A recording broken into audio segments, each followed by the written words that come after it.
क्या कर्नाटक की विधानसभा में पाकिस्तान जिंदाबाद के नारे लगे? दरअसल नासिर हुसैन की जीत के बाद बवाल क्यों मचा है? बीजेपी आग बबूला क्यों है? क्यों नासिर हुसैन को सफाई देनी पड़ी? पूरी इनसाइड स्टोरी मैं आपको बताती हूँ, टाइमलाइन बताती हूँ कि ऐसा हुआ क्यों। कल हमने देखा कि राज्यसभा चुनाव के लिए कर्नाटक में वोटिंग होती है, जिसमें कांग्रेस के 3 उम्मीदवार जीतते हैं और एक बीजेपी का जीतता है।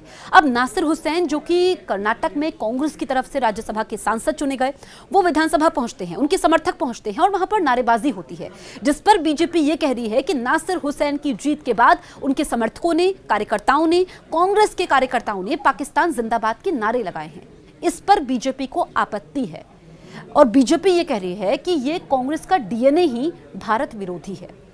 पाकिस्तान के लिए इनका जुनून देखिए कि ये पाकिस्तान जिंदाबाद के नारे कर रहे हैं।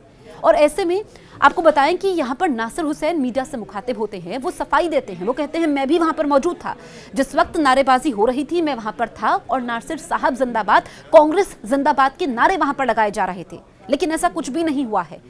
दूसरी तरफ बीजेपी ये कह रही है कि नासिर हुसैन को इस बात का खंडन करना चाहिए। वो उल्टा कह रहे हैं कि तोड़ मरोड़ करके वीडियो को पेश किया जा रहा है और जांच तो इसमें होगी क्योंकि जांच के आदेश दिए गए हैं, लेकिन बीजेपी कह रहे हैं कि कार्यकर्ता गिरफ्तार होने चाहिए।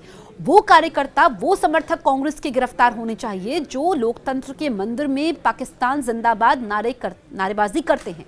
इस पर बीजेपी कह रही है कि राहुल गांधी को जवाब देना चाहिए, मल्लिकार्जुन खड़गे को जवाब देना चाहिए, और जब भी ऐसा कुछ होता है तो राहुल गांधी पार्टी को संभाल नहीं पाते हैं, अपने नेताओं पर उनकी पकड़ कमजोर होती जा रही है, वो तो विदेश में होते हैं, तो फिर वो पार्टी को कैसे संभालेंगे। अब कर्नाटक के मुख्यमंत्री सिद्धारमैया वो कहते हैं कि जांच होगी। अगर ऐसा होता है, अगर कर्नाटक की विधानसभा में पाकिस्तान जिंदाबाद के नारे लगते हैं तो फिर कार्रवाई होगी। बीजेपी का कहना है कि कार्यकर्ताओं को गिरफ्तार किया जाना चाहिए। आप ये समझिए कि राज्यसभा की 4 सीटों के लिए कर्नाटक की विधानसभा में वोटिंग होती है, जिसमें 3 सीटों पर कांग्रेस जीत दर्ज करती है, एक बीजेपी का राज्यसभा सांसद चुना जाता है। और हमने ये भी देखा कि बीजेपी के विधायक ने कांग्रेस के लिए वहां पर वोटिंग की है। एक तरफ तो उत्तर प्रदेश में, हिमाचल प्रदेश में क्रॉस वोटिंग हुई है, लेकिन कर्नाटक में ऐसा कांग्रेस की तरफ से कहा गया है।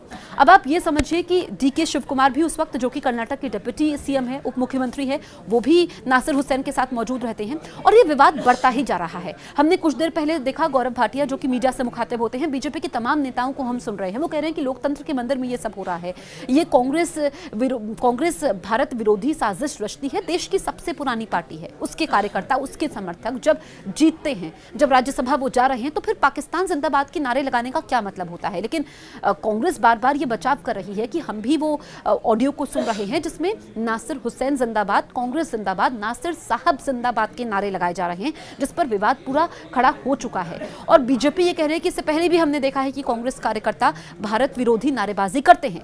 बीजेपी इसको इस तरीके से देख रहे हैं कि कांग्रेस यहां पर कार्यकर्ता सिर्फ पाकिस्तान जिंदाबाद के नारे नहीं लगा रहे थे, बल्कि वो कर्नाटक की विधानसभा में भारत विरोधी नारेबाजी कर रहे थे। और ये तो कांग्रेस के डीएनए में है, भारत विरोधी नारेबाजी करना, अपने कार्यकर्ताओं को उकसाना, अपनी पार्टी के समर्थकों को उकसाना। और नासिर हुसैन को खंडन करना चाहिए था, खुद आगे आकर के बोलना चाहिए था कि अगर किसी कार्यकर्ता ने, नेता ने, समर्थक ने ऐसा किया है तो फिर उसको गिरफ्तार किया जाना चाहिए और आगे से ये बर्दाश्त नहीं होगा। कर्नाटक में इस वक्त कांग्रेस की सरकार है। एक कर्नाटक की एकमात्र राज्य ऐसा है जहां पर हमने देखा कि राज्यसभा चुनाव में वो अपनी सीटों को, 3 सीटों को बचाने में कामयाब यहां पर होती है कांग्रेस, और एक सीट पर बीजेपी को जीत दर्ज होती है। लेकिन अब जो नया विवाद खड़ा हुआ है, बखेड़ा खड़ा हुआ है, नासिर हुसैन मीडिया के से मुखातिब तो होते हैं, मीडिया के सामने आते हैं, सफाई देते हैं, लेकिन ऐसे कौन से कार्यकर्ता है, अगर ऐसा किया गया है, रिपोर्ट का हमें इंतजार करना होगा। उसके बाद देखना होगा कि क्या तस्वीर निकल करके आती है और तस्वीर तभी साफ हो पाएगी।